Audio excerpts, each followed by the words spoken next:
Hello everybody, Ben Rogers here, the Raptors Digest, here with a special episode today. We're accompanied by a legend in the NBA media space, J.E. Skeets, a Canadian who's really done it all in terms of NBA content, putting it out. He started off on The Score with the Basketball Jones, moved to the starters on NBA TV, and now is killing it with NoDunks. He's here today to help us talk about the Toronto Raptors in a season preview, talk about some NFTs, his come up in the game. Skeets, welcome to the podcast. What's up, guys? Thanks for having me on. I like the timing of this show because I feel a little rusty here with the NBA season. We just had the off season, of course, so you guys are like going to get my basketball brain gears working here a little bit as we talk Raps and maybe a little season preview. So thanks for having me, though, guys. For sure. Start with all the hard questions, Ben. Hit him with the old Raptors trivia and make sure you're still on the ball there, Skeets. Oh boy. Well, we're not going into Raptors trivia. We're talking about the season preview this year, and the big thing with the Toronto Raptors this season obviously has been, the team had a tough, especially end of last year, end up getting the fourth pick, are a strong young core after losing Kyle Lowry. And what are the expectations for this team now coming into this season with, a younger roster, but still a lot of talent on the team? Are we pushing for the playoffs, or is this another team that's a couple years away from getting back to where they were, in the bubble and the season obviously prior? I would assume that Masai Ujiri and the Raptors' goal is to, 100% be vying for a playoff spot. I do think it's a tough question to answer, though, because a part of me, like you said it, a much younger squad, but a very still talented team, especially with Van Vliet and if Siakam and when Siakam comes back, and of course OG and all that. So it's like I keep, as I'm gearing up for the season, like fluctuating between, is this like maybe just a 30-win team that is trying to find its footing again, being a bit younger, or am I way off base and they're actually like going to be flirting with 50 wins because they are a good team. We know they're going to be a defensive, I think, juggernaut. We'll see whether they can score the ball with some consistency, and how good is Scottie Barnes right out of the gate, and all these questions. Can they stay healthy and OG out there and Siakam back, like I said? So I'm really, I don't know about you guys, but I don't know which way this is going to go this season. I'm obviously hoping for more wins being a Raptors fan, but I wouldn't be shocked, I guess, with that other outcome where suddenly at the trade deadline, after maybe an unfortunate injury or two, Masai's like, well, let's trade Dragic, or let's really lean into the future and stuff like that. Like I could see that being in play. So who knows? I'm just happy they're back in Toronto, as I'm sure you guys are too, back playing in Canada. Josh, I'll give you a minute to respond here in a sec, but fluctuating between a playoff team or a 30-win team is pretty insulting to the Toronto Raptors because they had 27 wins last season. They played in Tampa for the full year. The couple of games that they opened up to fans, the fans cheered for the other team. They cheered for Boston when they were there. They cheered for whomever except the Raptors. They were plagued with injuries. They had no center. Their starting center for a long stretch was Aaron Baines. And even still, they were within, a couple games in that final 10-game stretch of the season where they still could have made the play-in tournament. And we said it time and time again, right? With legitimate center, no other roster changes, that team was going to get in at the 8th seed. So I think worst case scenario, we're looking at low 40s, fringe playoff. So I don't want to go too pessimistic for people watching this because, you bring half the team as energy players. Siakam's an energy guy, OG's an energy guy. Scottie Barnes seems like he's an energy guy, right? The core is still there. So I don't think that the worst case scenario is really going to be that bad for Raptors fans. It's not going to be another tanking season. Josh, I don't know if you have a different opinion there. No, I'm with you, Ryker. Like, I think we are a lot better than a lot of people in the league are pinning us to be, but that's just typical Raptors narrative. And what I'm looking at in the East right now, I think teams like Chicago, they're getting a lot of hype. Obviously, they probably will be a really good regular season team. When I really break down the rosters, I think Chicago is probably going to be like a 7th seed.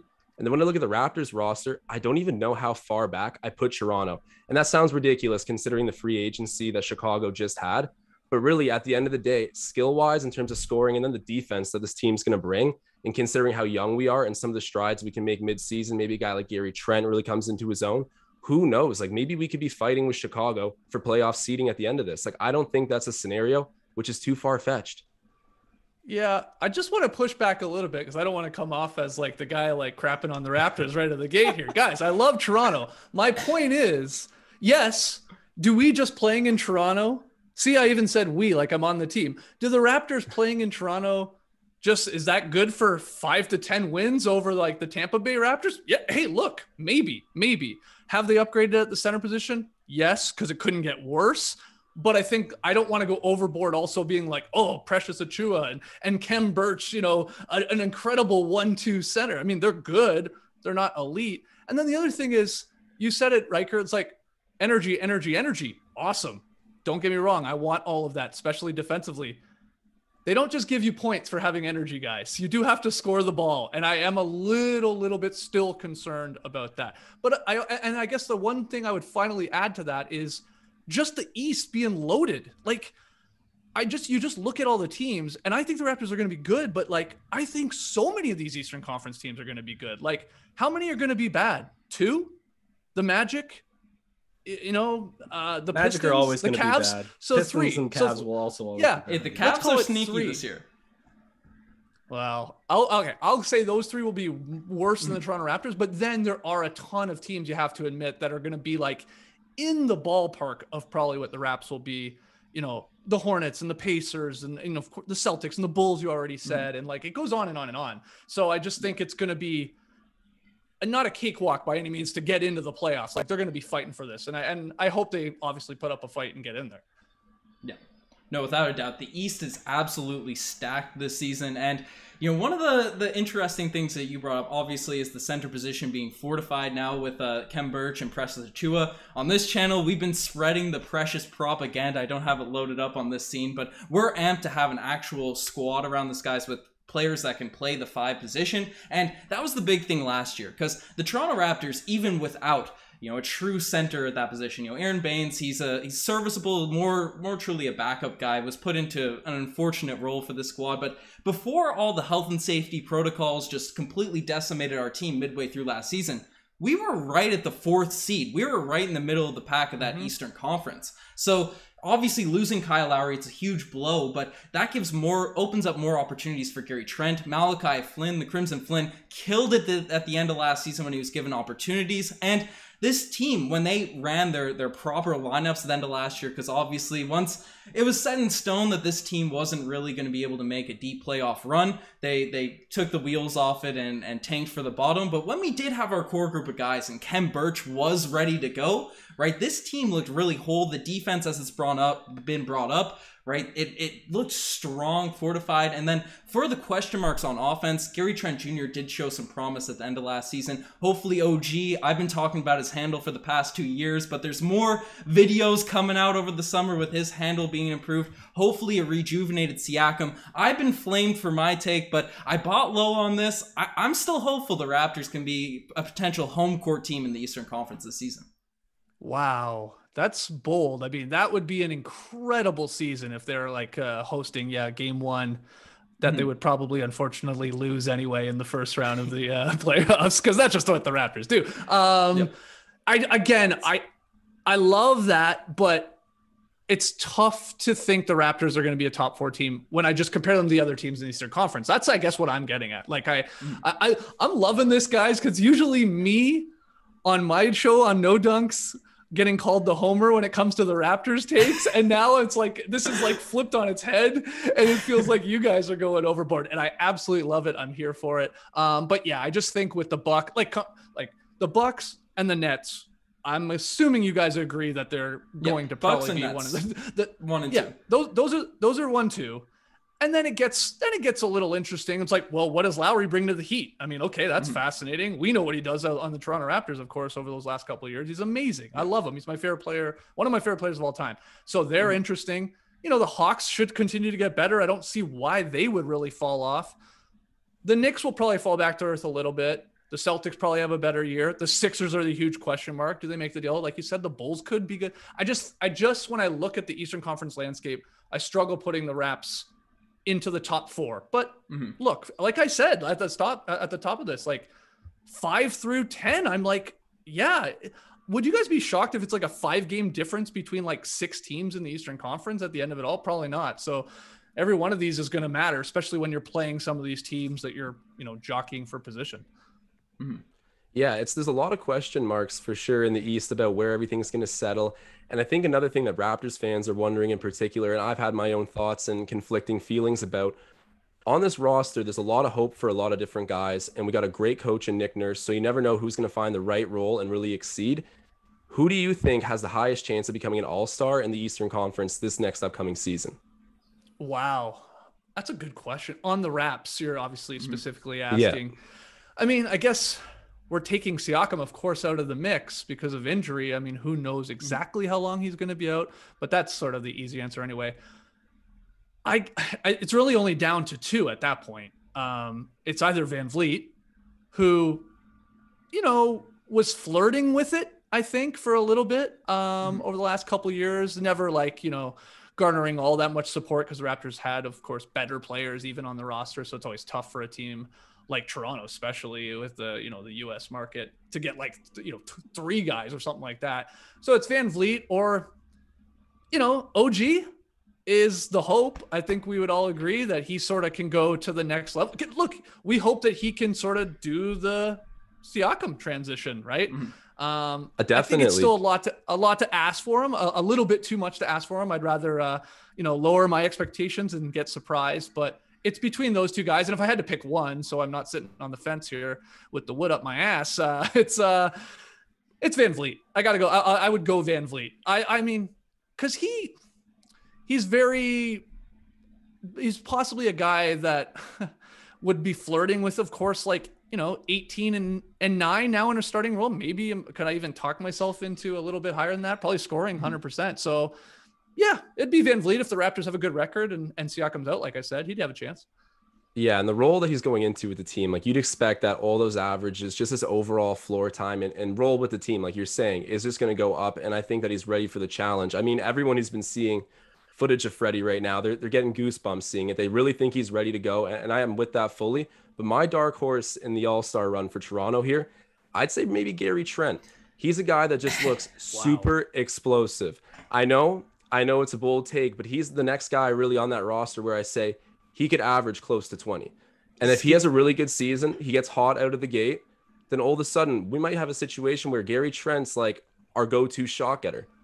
Yeah, Skeets, I want to bring it up because you talked about the JV hive back in the day on all your podcasts a lot, surrounding the Toronto Raptors. A hive has been brewing in the depths of Raptors fandom surrounding Gary Trent Jr. I still think it's pretty bold. Josh just brought it up, but whether it's all-star or not, what are all your guys' sort of thoughts on Gary Trent Jr. coming in? Because Nick Nurse has seemed to be a little bit reserved in terms of praising Gary Trent until he becomes that sort of defensive special, a guy that can play on the defensive end for this squad. Obviously he's a bucket getter, as Josh just brought up. He can snipe it from three, shoot those middies, but obviously to get minutes on the Toronto Raptors, you need to be able to play defense. And there's been rumors or chats about Nick Nurse made a video on a couple days ago about Goran Dragic potentially starting over him now. So what's the path and what's the sort of ceiling for Gary Trent Jr. this season?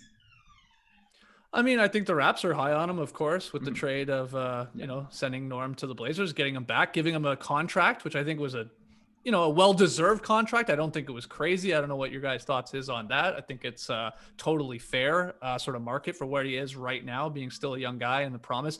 And, I think I would bet on Gary Trent Jr. not making the All-Star game this year, Josh, but it's a hot take. You can convince me that through the first couple of months, he's shooting 40% from three and it takes enough attempts. And yeah, like you said, the points are there. They'd have to be on a good team in the Raps. They'd have to have a good record for him to even get consideration. It's a fascinating question about the starting role. Do you go with the vet Dragic? Do you also go with him if you are trying to trade him and build up, sort of like a desire for another team to make a move around the deadline or before? That comes into play. I don't think we should forget about that.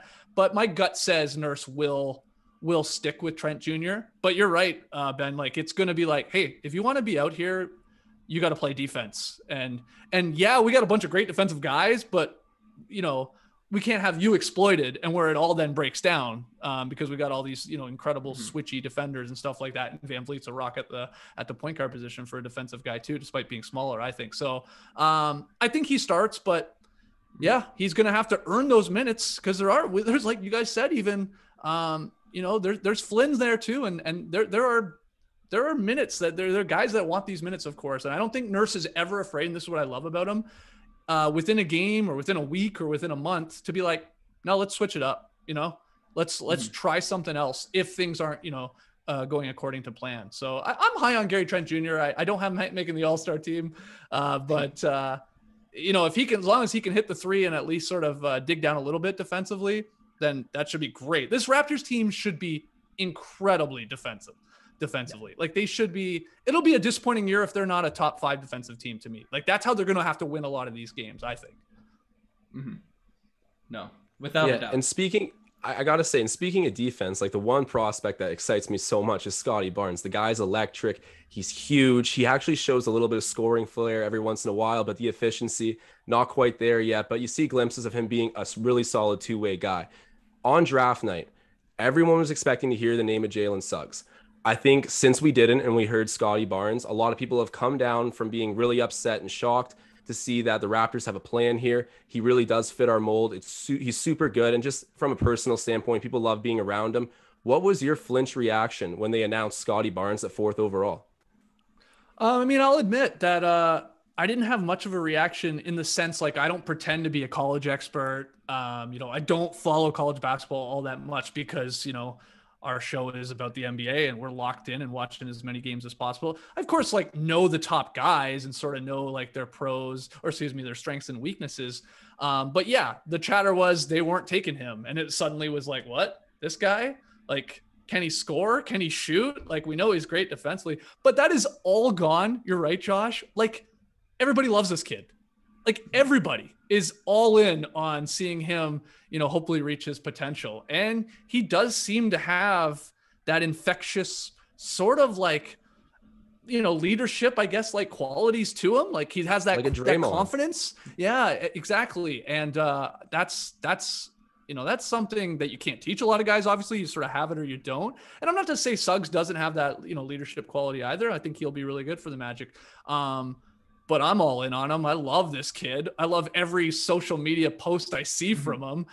You just sort of fall in love with him more and more. And yeah, if he has any, development to, his offensive game, like you said, the sparks are there. You see the promise, then he could be a hell of a player. And in Masai, we trust, right? Look, they took him for a reason and they see it in him. So hopefully we get some glimpses, at least in a rookie year. And, I'm sure he'll get some starting minutes there at times if a guy goes down with an injury or whatever. So they switch it up. So I'm pumped. Yeah. No, without a doubt. I'm super excited about him.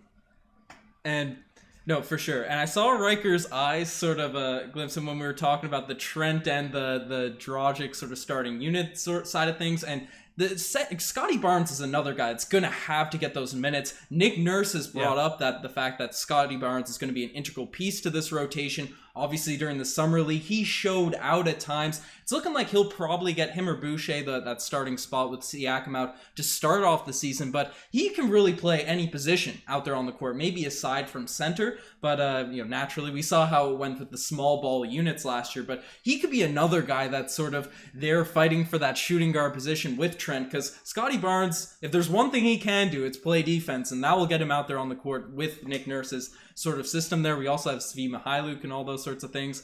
Riker, did you want to sound off a little bit on the Gary Trent takes or the Scottie Barnes coming in and fulfilling a role? There's no Gary Trent take. I think everybody's fine with him playing the starting lineup.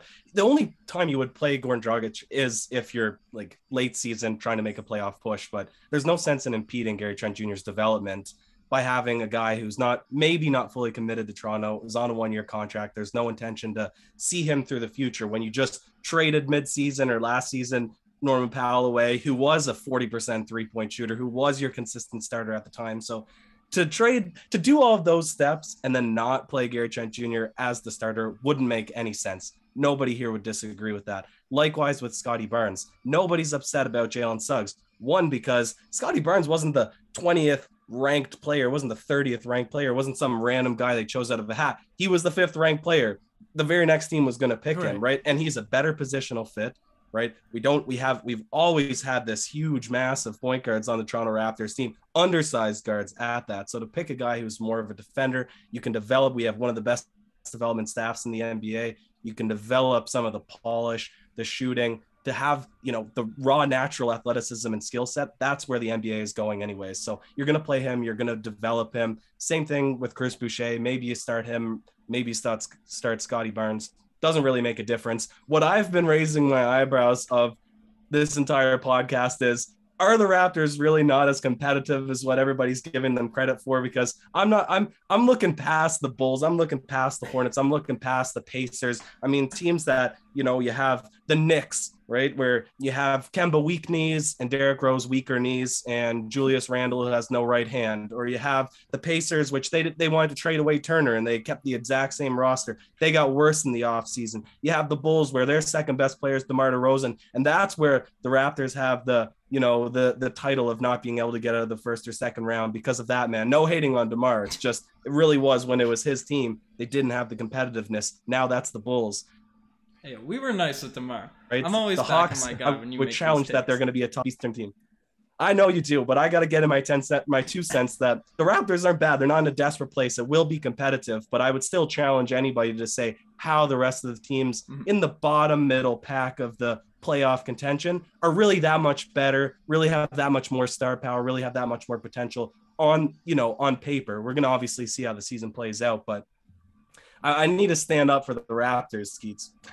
My counter to all of that, Ryker, is well said, and I believe a lot of what you're saying is Kyle Lowry is not on the Raptors anymore. So we're about to find out just how damn important a player like him is and a vet like him is. And I don't want to speak for all of you, but I have a feeling you guys as diehard Raptors fans understand the significance and take the box score and throw it out. Like if you watch the games, you see the impact he has in leading a team and what he can do defensively and all that, despite getting up there in age. I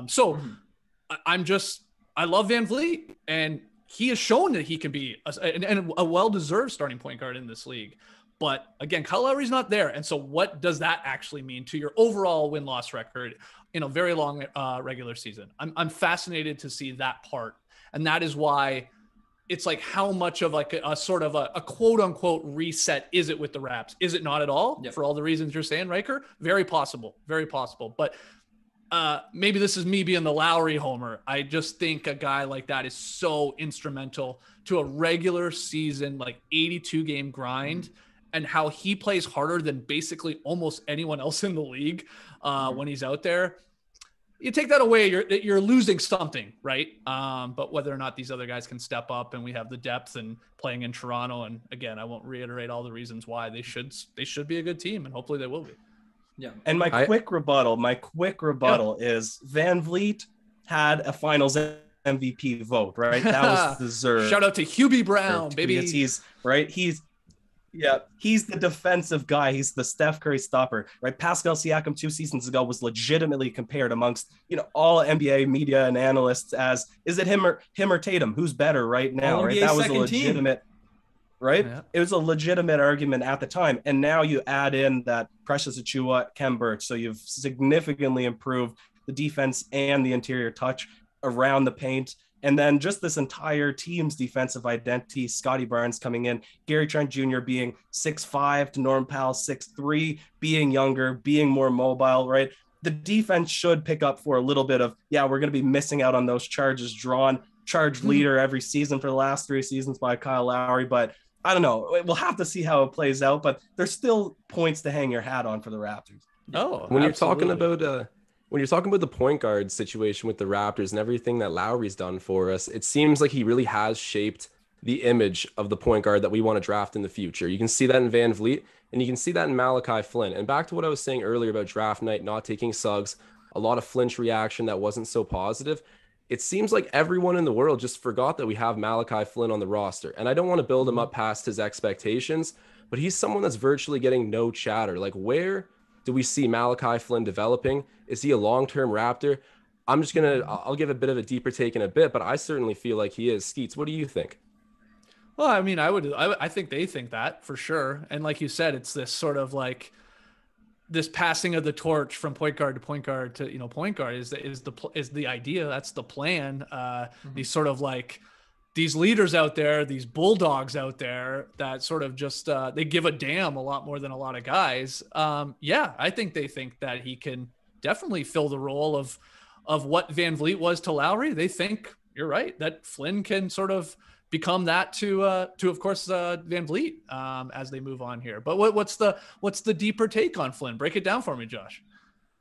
Well, I've just been seeing these videos of him tearing up the Pro-Am leagues out in Seattle, just looking so polished. Like, he just does everything that you want the point guard to do at such a high level. Like, he's a facilitator, he stretches the floor, he plays defense really hard for his size, and he just has that weird mental edge. I remember when we drafted him, everyone's like, he reminds me of Fred Van Vliet when he was that age. And I know that's, again, we're building him up past what his expectations should be right now. But I agree with what you kind of said there. We are sort of passing the torch, and maybe one day we have this weird farewell with Fred that's really bitter and we need to move on. But then Malachi Flynn's the guy. I honestly don't rule out that situation that Malachi could become, this team's point guard and really be his team one day. But that's a crazy expectation. I just have a lot of faith in the kid, and I love his work ethic. I do have a question for you guys, and I'll throw it at you first here, Ryker. As Raptors fans, like, where are you guys on Siakam? Because I know the injury, like, sort of like, muddles things up a little bit. He won't be there right from the jump, but like, are you in the camp that you're completely out on him as a one guy, a lead guy on your team? Or is he, you have all the confidence in the world still that he could be that and grow into that? Like, where are you, Ryker? Cause I mean, there's a million takes on this guy. I mean, Riker's dying on us here. Yeah, I'm dying, so I'm going to deflect to Ben. Okay, I'll go. Ben, what do you think? Well, Ryker, pray for Ryker, guys. He's powering through this podcast here. But Ryker and I sort of had this similar sort of opinion on Siakam, right? 2 years ago, pre-bubble, right? He didn't touch a basketball for an entire 3 months during that break. He couldn't get access to a gym. It's well noted. And during that time, Pascal Siakam was looking, as Ryker brought up earlier on this pod, a legitimate second All-NBA second team player, was being compared to Jason Tatum, these level of guys before those playoffs hit, right? Came back visibly out of shape, just mentally wasn't locked in during the bubble, and it's tough. We saw it with Paul George, we saw it with a lot of guys during the bubble season. It was just an unfortunate time for different players, and Siakam just didn't have the opportunity to sort of get his game underneath his belt during that time off, right? Comes into next season, right? Still getting his legs under him, right? And slowly as the season went along, he was obviously memed for those missed game-winning shots and the spins and all the jokes and all that, right? We get all the hate. Like, it's fair if he's missing a game, which was just unfortunate, but he was really coming into form before he was knocked out with health and safety protocols, then again had to rebuild his way back, and then, right, had a 2-week stretch there last season where he was looking better than his second All-NBA second team self, right? Scoring, 30, I think he had a couple game, that 2-week stretch. I think it was upper 20s points per game, rebounds. I don't have the stats just off the top of my head. And then he had the shoulder thing, which people thought, it's the same thing, the plantar fasciitis that was going around OKC and all those sorts of things, right? We thought it may have been fake. And then Siakam wasn't really playing at the level when he was on the court, but then we come to find out it was a legitimate shoulder injury, and now he's going to miss a lot of this season. I think it's just been an unfortunate set of events for Pascal Siakam. Is he now the next Kawhi Leonard, a proper or multi-year All-NBA guy? That might be a little bit of a stretch, but I think he's still legitimately, if you put a good core around him, he can be the, maybe not leader. Fred Van Vliet has definitely stepped into that role, taking over Kyle Lowry, but filling that sort of DeMar role that the Toronto Raptors have with maybe a little bit of an elevated defense. I think that is something Siakam's fully capable of doing. He's looking in tremendous shape. I don't know if you guys have seen his Instagram posts, but he's looking yoked. He's looking ready to go. And if he comes back from that shoulder injury, I'm excited. I think he's going to shock a lot of people coming into next season. Yeah. I was trying my best to hold the cough in. Ben does it better than I do. I had to cough off screen, but I think I muted my audio for the podcast at least. So most of our fans turned against Siakam, which was really unfortunate. But that's how it is with sort of small market fandom. Is as soon as things start going bad, you really jump off the bandwagon. So we did our best to say, at least let him play out a regular season in Toronto because he's an energy guy. He won a max contract because he was an energy guy, right? He's a proven championship number 2 option. He hasn't proven that he's a number 1 option yet. But for people saying that he fell off, he shot better from the field. He only had 1 less point per game. He had more assists, more rebounds, and more steals, I believe. Maybe not as many rebounds, but his stat line, you know, not eye test, his stat line was fine. It didn't fall off. Now, there was, you know, inability to close down the stretch, right? Yeah. Questionable IQ and too many spin moves. Obviously, everybody knows the memes, but this guy still has a repertoire and he's still skilled because there's not a ton of people that are his height at that 4 or 5 spot that can guard his quickness. And he has pretty serviceable handling. So if he's willing to stop being so complacent, shooting a bunch of pull-up threes, that's not his move, right? Learn a couple better post moves and then the team play better around him, run the fast break more. I think we'll see him come back to form. If not, he has another bad year in Toronto. I'm fine for everybody to turn on him. I'm ready for us to move along. But it was just too early to call it when we were playing in Tampa because there were so many factors that, you know, obviously affected the entire team. And we all know Raptors aren't as bad as they performed last season. Mm-hmm. Definitely I think, not. Go ahead, just to add to that, Siakam had... what's the wording? I guess like the best worst season of all time because people were going crazy about how bad he was. But you said it, Ryker. The guy still playing poorly, and I throw that in air quotes. And he wasn't playing to his capabilities. We know that, but 21, 7, and 5. The guy's still putting up there. It just sort of like because 46%. He's so talented. Now his 3-point shooting fell off, but his overall was good. Yeah. The sub 30% 3-point shooting is brutal. And you hope that sort of like comes back to that 35, 36%, like a little above average there. Right. But yeah, I'm with you guys. I still have high hope for him. I think he'll never be, give him the rock, go get us 2, you know, like a Kawhi. I just don't think that's him. And that's totally fine. Has to come in the flow. He has to be surrounded, of course, with other talented guys, especially some offensive minded guys. And then he'll get you 25. Like he'll just, in the flow of a game, he's able to do that because he's pretty unique that way. But okay, I'm happy to hear that you guys are at least not ready to write him off like so many are. And again, the injury sucks because I really wish he was starting, you know, game 1 in Scotiabank there. Like that would just be awesome. Just like maybe a little boost of confidence too for him, but it's going to take a little bit longer. But Josh, sorry, I cut you off. No worries at all. And you know what, Skeets, I'm a little bit closer than they are to writing off Siakam, but at the same time, not being there at all. I definitely have no questions about his skill set. Like it's really remarkable what he does at his size and how he's developed, how he's bought into the culture. I seriously think Masai looks at him like a son. Like he is very much in the fabric of this team, but you're right. He never will be a guy that goes and gets you the bucket when you need it. And I think to be the number 1 guy, which we're going to be constantly in search for until, you know, we find that, whether it's through a trade, free agency, I mean, very unlikely free agency, but we are going to be looking for that to get back into championship contention. And I think that what separates Siakam from being that dude is just he doesn't seem to get mad. He doesn't seem to take things personally and get fired up. He seems to get a little bit visibly concerned. You know, he gets cautious with the ball when he's made a few mistakes. I think he's got to have a shorter memory, and I think he's got to get genuinely pissed off this year. That's what it's going to take for him to prove that he can be the number 1 guy. And if not, I might be leaning towards to trade him for assets that can be flipped into that number 1 guy, or literally is, because I need that number 1 guy to go get a bucket. Yeah, I mean, look, he's the number 1 guy in terms of your salary cap for sure. You know, you're getting paid that max money. You know, those are the guys you want to be able to say, "Hey, man, we need 2 right here. Can you go get it for us?" And can he deliver? So, okay, I'm excited to see him. I hope he obviously gets back sooner rather than later, and we sort of have a full squad here. Mm-hmm. Well, we can definitely talk about same the Raptors here. Probably for hours on end. But I want one question to let you sound off before we maybe transition to a little bit of talk on NFTs and your come up really, really quick. But, you know, on NoDunks, you're talking about the entire league. You want to bring the heaviest points, right? The Siakams of the world, the OGs, the big players on the Raptors. If you're talking about the team, I know you kind of held back when the team was tanking last season, you know, didn't want to talk about the team too much last year, but what are the deep cuts? What's your main deep cut for this team? Who are you most excited about that you can't necessarily sound off on night in, night out?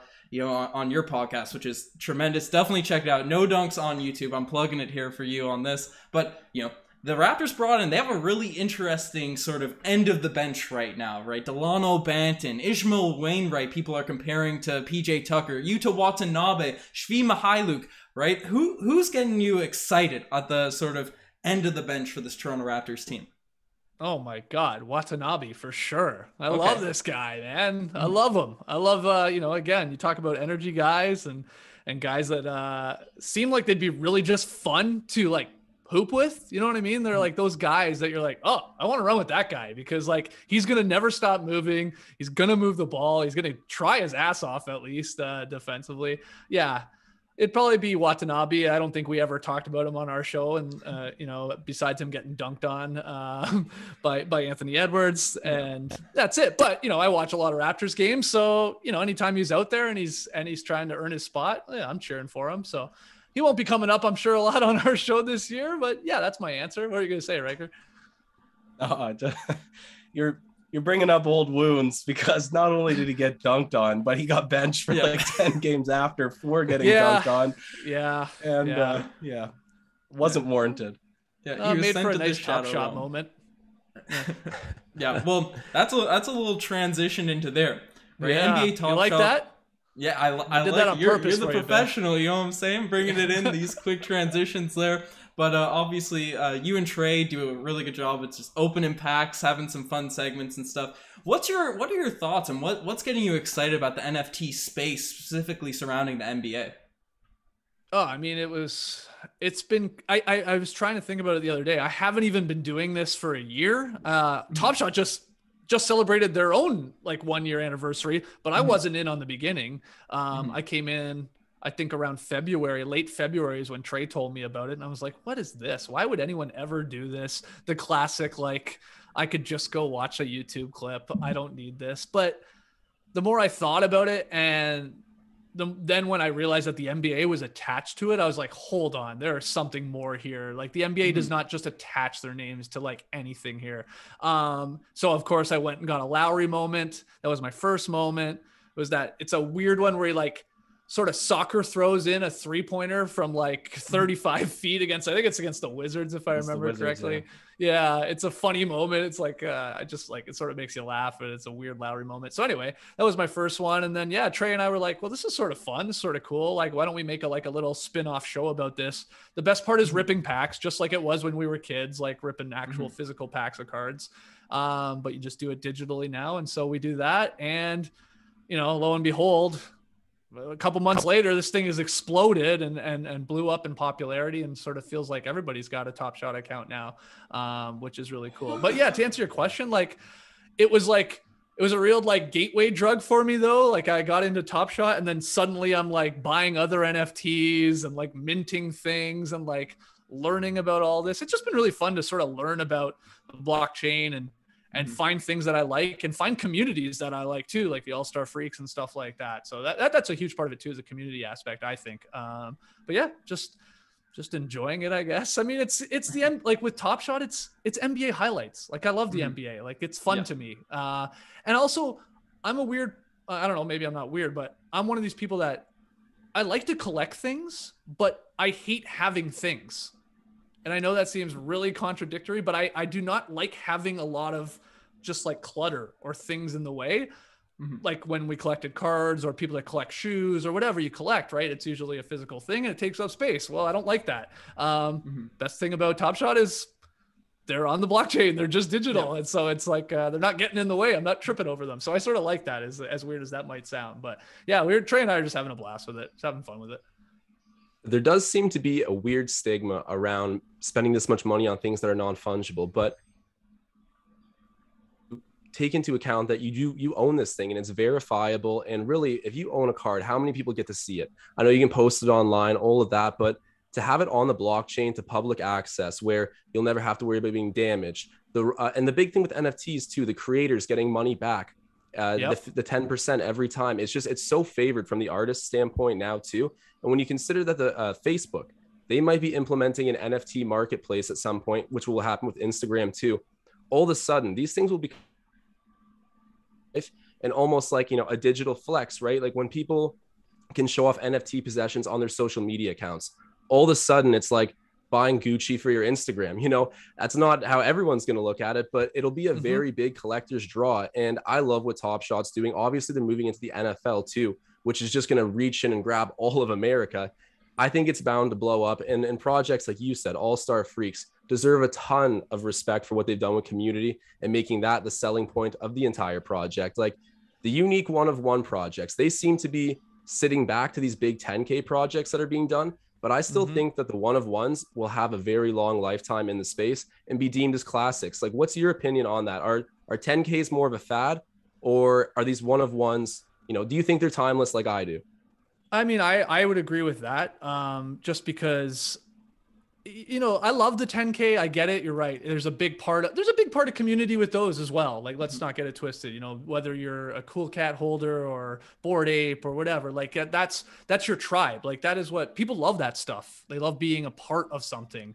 So that will be there, and that makes sense with those 10K like PFPs. But yeah, I love the one-of-one stuff too. I have a couple, you know, Freaks cards, and I like Steve Nash, so I want that card. Or, you know, I have a Mark Cuban, which is like, one day I want to sell it to Mark Cuban. You know, how fun would that be, just for the story and for content alone? I think there'll be room for both of them. And people that don't get it, it's like at this point, you know, you can try and explain it to them, and that's fine. And I think we should, because it's, of course, you want to be welcoming, and like you got to sort of walk people through some of this stuff sometimes. But there were many people that when the internet came around, people were like, yeah, right, that'll last. When Twitter came around, people were like, yeah, that'll be around for 2 months. You know, it's like, that's not sort of the case. You know, it's just, it's changing of the times.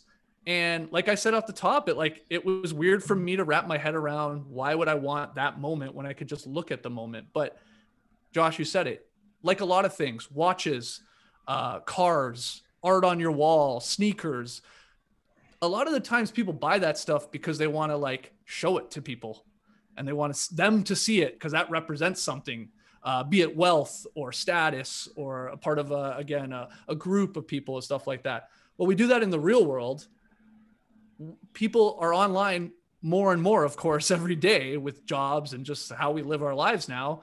Why wouldn't you also want to do that there? And that's what people are going to do. And that's what people are doing. And that's where it's going. So it sort of just makes sense to me. And the other thing with Top Shot I'll add that's really neat to me is the utility factor that's coming. Like, it's a great way for the Toronto Raptors, let's say, to use them as an example. Hey, I have all the Raptors moments, or you have all the Raptors moments. Well, that means you're probably a fan. Like, that is like proving your fandom to that team, you know, like really no different than maybe them having stats of you buying all their t-shirts and all that stuff. They have that too, but like, this is like a, hey, look at me, I love this squad. And now they can like reward fans with jerseys and tickets. And like, that's where this is going, like for sure in the, I think the sports collectible game, just like this unbelievable tying of the digital moment, the NFT, with real life objects or opportunities or games or stuff like that. And I think that is really, really cool.